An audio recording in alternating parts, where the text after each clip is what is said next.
The program has started and I'm still typing in the comments. What shall I do? What shall I do? I guess I will just put in these comments here from the Phil and Phyllis show. And they have been traveling. That's great. Well, welcome to Go for Lunch number 60. That must be some kind of a milestone. And this is the monsoon edition of Go for Lunch. If you're a first timer here, please type your name in the comments so we can all get to know you. My name is Roger Harmon with GoFor Technology, where we make your technology work for you. And I have been doing this since 1983.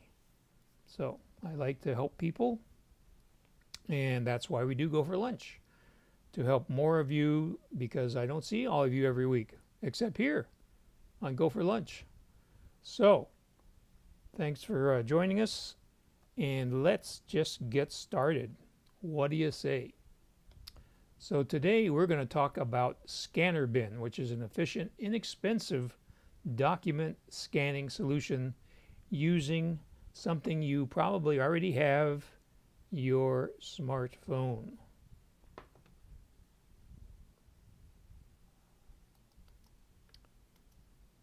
So first, let's just get this out of the way. The Scanner Bin is a cardboard box, okay? But it's not any cardboard box. It's a very well thought out, well designed, highly engineered cardboard box, and you will see here why that is an advantage. First of all, it stabilizes your phone so you can easily scan paper. You could also use it to scan three-dimensional objects, but it's really designed primarily for paper documents. It provides you even illumination. It even has a place for you to put the documents between your scanning sessions, so you can just put it up on end, drop all your documents in as they come in, and then when you're ready to scan, they're all right there in one place, and you can just scan away. So this is what the Scanner Bin looks like, and we'll look at that in detail.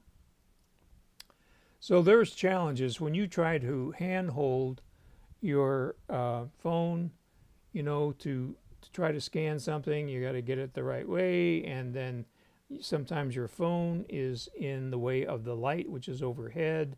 So there's just lots of challenges which the Scanner Bin solves.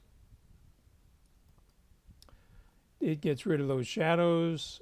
It gets, because of the light angle, it gets rid of glare. It has the proper alignment, and it eliminates any problems with your hands shaking. It provides a high quality light at a good angle, again, so that you can work with glossy paper, and of course it stabilizes your phone. So it provides the correct distance between your phone and the paper without you having to do anything except just lay it on the platform. And then they also provide little bumpers, so that once you get the alignment figured out, you have these two little foam squares that you use for mounting things. And so you can put one on the top part of where your phone goes, and the side of your phone, slide your phone into the bumpers, and you have instant alignment. They even provide you a clear sheet so that you can put it down on top of a folded letter or a folded receipt and get a nice image. And then the bottom is a contrasting background design to make the auto cropping on your scanner app work properly. It's actually faster to use a Scanner Bin than an all-in-one scanner built into your all-in-one printer copy machine. It's much more portable, of course, than your big, heavy printer scanner, because you can fold it back up. When you put it together, you can undo it just the same way. It costs less than $20 for the Scanner Bin. And the customer support is excellent. For example, on Sunday, I wrote a letter asking about scanning checks, and this was the response I got on Sunday at 8:16 in the evening. So Jasper, who is the principal, I think it's he and his wife, are the people that run Scanner Bin, gave me all this great information so I could easily rig up something to shoot checks that I use my bank apps to deposit my check. So I was very impressed. And again, he indicated that he's looking at maybe putting a platform in there for checks, which would be very handy. So let's see why the Scanner Bin is faster than a conventional scanner. Get rid of this Adobe ad here. Now the audio is going to be a little choppy, but that's YouTube.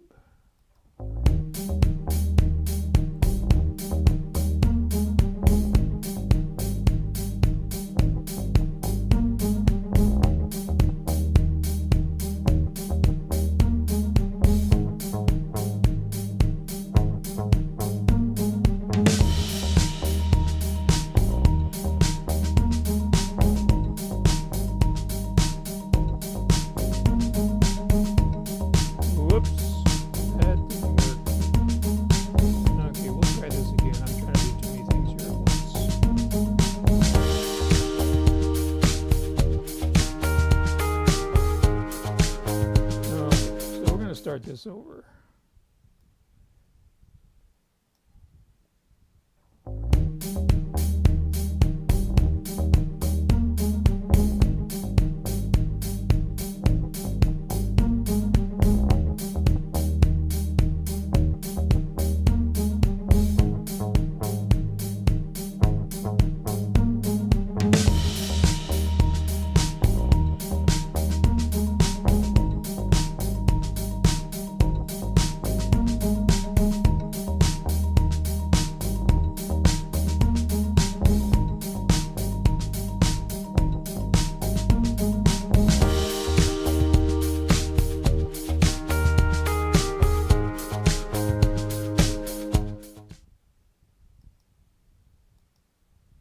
Okay, so we'll get rid of that.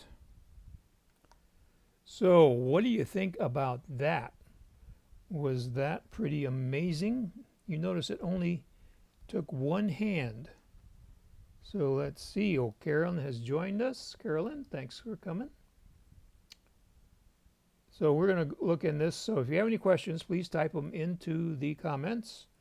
Susan has a question or a comment. Exactly, and probably you would set it up all the time because it's so handy.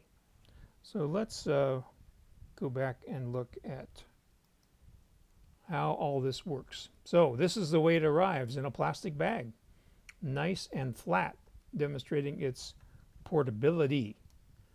As we take it out of the plastic bag and spread out the various components, you can see what those look like.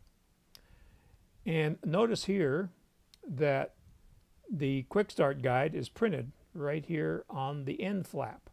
So it goes through all the steps, has a nice diagram to label all the parts so you know what is what. Look here, you have an A, that's the first fold. You have a B, which is not in this picture, and you have a C right there, so you know exactly the order in which to fold the flaps. And then you have a completed scanner bin. This is the opening where the smartphone platform will be fitted here in just a second. And there it is. Again, notice the nice directions here. There's two different levels. When I first put this together, I used the default height that you'll see in the next pictures. Then I found that the raised height was better for my iPhone 11 Pro Max. Here we are folding it, and you can see the opening here for the lens for your smartphone to peek through. Now we have it placed on the bin, and we also have a front to back alignment, so you can adjust it several different ways, the height as well as the alignment of the phone. And then once it's all in place there, you finish the platform by folding these tabs into this slot. There's a little kind of a hook here on the end, again very precision die cutting of the cardboard to make this both easy to put together and easy to take apart. Now we're going to add the LED light source by separating the blue backing, so it exposes the adhesive back on the LED strip. Now be aware that these LEDs were engineered for this application. This was not just anything that they got off of Amazon. The light quality and everything about these LEDs were designed for this application. So now you just put the LED strip, has the adhesive on the back, in place, and then you have a slot here where the cord goes out, and then the this is a standard USB type A connector, so you can connect it to a power supply, or if you want to make it really portable, what I did was I connected it to a battery pack. So this one is kind of a big one, but you could just use a small battery pack because the LEDs do not take very much power.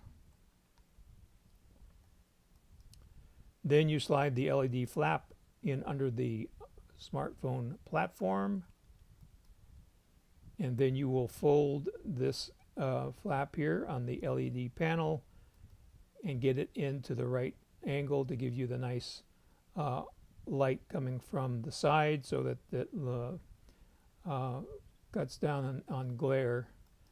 And so this is what the scanner bin looks like without any lights turned on, and that's what the scanner bin looks like with the LED panel in operation. Now you may say, Roger, look, there's more light here at the front than there is at the back.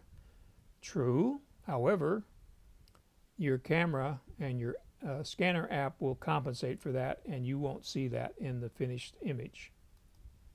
So then you lay your smartphone on top of the platform. Again, you put your lens over the opening right here, and as I mentioned before, you have little square foam tabs that you could put one here at the top of the phone and one here on the right edge of the phone, and just slide it. Once you've got it aligned, slide it into place every time. It'll be in exactly the right position. And this is the document that I scanned, and I used Notes because Notes has a built-in scanning function inside Notes. And of course, the advantage of Notes is that it automatically will sync with all your iOS devices, your iPad, your iPhone, as well as your Mac. And you can set Notes to do scanning automatically, so you just put your phone in there, it lines up the corners automatically, and it also does something that's pretty amazing. So I'll draw your attention to the top left of the document. You can see this bold lettering here, square footage calculator. Square footage calculator. Okay? Got that? Look, I didn't type a single letter. The Notes app put in square footage calculator by using the automatic optical character recognition built into Notes. It's auto-magical. Now, there are other scanner apps that you can use, so I think Notes is probably your best choice, because from Notes you could take your scanned document and send it in an email, in a message. You could put it into other apps. So I think that is the most versatile. But wait, there's more. Adobe Scan was highly ranked by the Wirecutter at the New York Times, along with Card Scanner, or Cam Scanner, I mean. And then Prismo is interesting. It's designed for visually impaired people, so you can scan something and enlarge it. I think it also reads the document to you, so that's very interesting. Now, one mention here, it's not designed, the scanner bin is not designed for iPads. First of all, you can see by the size of that platform, its size for a smartphone, and there's no place really to rest an iPad or a tablet. You'd have to have some kind of support off to the side so it wouldn't fall off. So at this point, they really aren't looking to have this work with an iPad. So just keep that in mind. I mean, you could jury rig it maybe, but that's not what it's designed for. And then there's another one, scanner app called Photo Mini, and it is, as the name implies, designed for photos. There's also Scan Plus from Smile Software, and that's especially good if you want to scan documents and turn them into PDFs. If you're in the Microsoft Office world, then Microsoft makes a scanning app for your iPhone called Microsoft Lens. Google has an interesting app called PhotoScan, and it's especially good for taking pictures of old photographs, even if they are in a picture frame. So I am not looking at Keynote here. So so we have some other scanner apps here, and Scan Plus for PDFs, Microsoft if you're in the Microsoft Office realm, and then Google PhotoScan for doing old photos even if they're in the frame. And Shoebox, I guess this was from the idea you have a shoebox full of photographs, you take the Shoebox app on the scanner bin and you get those photographs into a digital form that you can share with your family and friends. So, questions, comments. While you're typing your questions, there is a slight delay between the time you type them and enter them and I see them. So if you have a suggestion for a future topic, please type that into the comments as well, because I'd like to cover things that are useful to you. So type in your questions or your suggestions, and while we're doing that, just a couple of reminders. I still do make in-person visits, have masks, will travel. There's some things we can do remotely. We do screen sharing using several different techniques. Plan A and Plan B, because Plan B doesn't always work. And let's see if we can get our camera to focus here. Hello, little camera. Come on, you can do this. Focus is good there. Oh well. I'll just be fuzzy for the rest of our program. So I'm looking for comments, and I am glad that you were all able to make it. And we will be here next week, every Tuesday at high noon for GoFor Lunch. And if you would be so kind as to share the GoFor Gazette, which comes out every Monday about 7 o'clock, with your friends, your neighbors, your family, so we can help more people with their Apple and related hardware and software. So Carolyn says, how to transfer data from an old computer to a new one. That is a great topic. And Fuzzy Roger here. So the short answer is, built into your Mac operating system is a program called Migration Assistant. And so what you do is you fire up Migration Assistant on both your old Mac and your new Mac, and you can connect them together and do it that way. Or also inside migration, the easiest way is to have an up-to-date Time Machine backup, and then you just put Migration Assistant up on your new Mac, plug in your Time Machine drive from your old Mac, and you have a choice there to select that Time Machine as the source for the data migration, and it pretty much does the rest. It just walks you right through it. And of course, I would be happy to help you, as I have had the pleasure of helping many others with that transition between your old Mac and your new Mac. And Phil is wondering how to send a computer.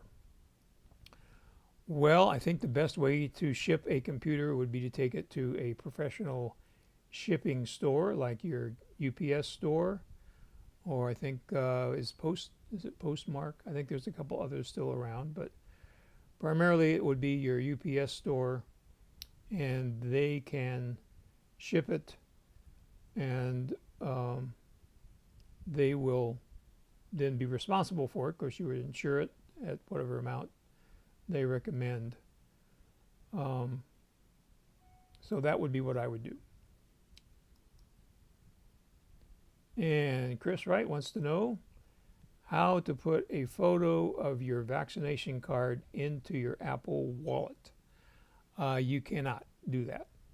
You could put it into Notes on your iPhone, but there's no way at the moment to put a vaccination card into your Apple Wallet. Now they may come up with something, but I would use Notes for that. And that way in Notes you can quickly search for it and find it better than putting it just in Photos, which would always be a problem finding it quickly. So hopefully that answers that question, Chris. And Phil would like to know how to send a scan to the compute. Correction, Phil, I don't understand your question. So if you could elaborate on that, I would appreciate it. And Susan, I didn't talk about the Tooth Fairy. So I'm not sure what's going on there either. So is Tooth Fairy, I know about the Tooth Fairy. I used to put a tooth under my pillow for and hope for a quarter, long time ago.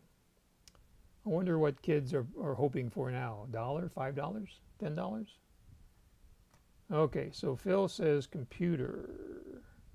So you want to send, okay, so let's start over. So you want to send a scan to the computer. Well, so if you use Notes, Phil, it's already on your computer. So if you're using, are you talking about using ScanBin and an app on your iPhone? So let me understand that question a little more. And we have some, I was trying to think if we had any announcements, but I can't think of anything off the top of my head. So I'm going to wait here for a few seconds to have Phil clarify his question. And he says, do you use iCloud? Well, so yes. So when you use Notes, you make sure that when you're in Notes that you put your scan under iCloud. So you can say only on this iPhone, or you can say iCloud. So you want to say iCloud, and then it goes through iCloud from your iPhone down to your iPad and to your Mac. See, your iPad's over here, your Mac's over there. So yes, that works. So Alexis is saying she put a photo of her VAC card in her contacts under COVID as the photo, and then she clicks on the contact, and she can see in the little round picture, that's normally the little round picture, she can see the whole Vax card. So she also did it in Notes and Evernote. So she's a triple threat. So that's a great idea. And Stanley would like to know how to transfer a digital concert ticket from an email to my Apple Wallet app. So where did the concert tickets come from? What website, Stanley? So while I'm waiting for Stanley to answer that question, Carolyn says, I have an album in my photos of ID cards. Oh, that's a good idea. So you can just click on the album quickly and find it. So there's 4 great solutions for the vaccination card. So Stanley, while I'm waiting for you to clarify, if you got your digital ticket from Eventbrite, for example, they have a button on their website that will automatically put it in your Apple Wallet. But not all digital ticket sites may have that feature.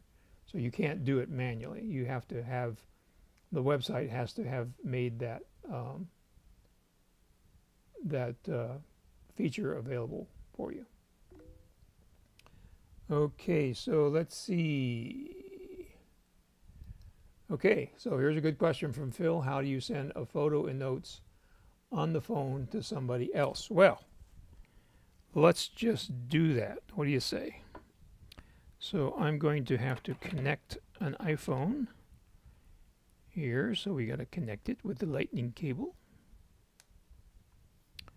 And then we have to unlock it with our fingerprint.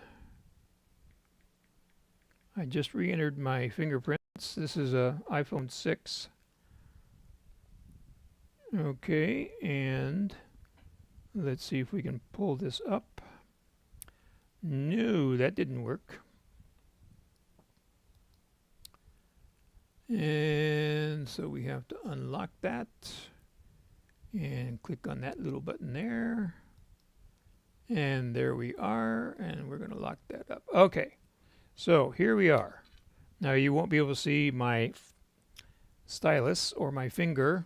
You won't know whether it's a finger or a stylus. So here's Notes on our home screen on our iPhone.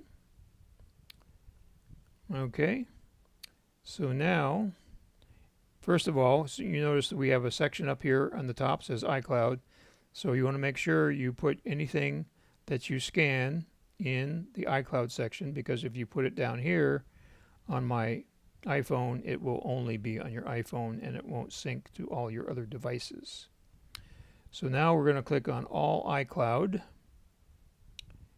and we're going to go through here and find our document that we scanned in the scanner bin, which is here in the upper right hand corner, square footage calculator.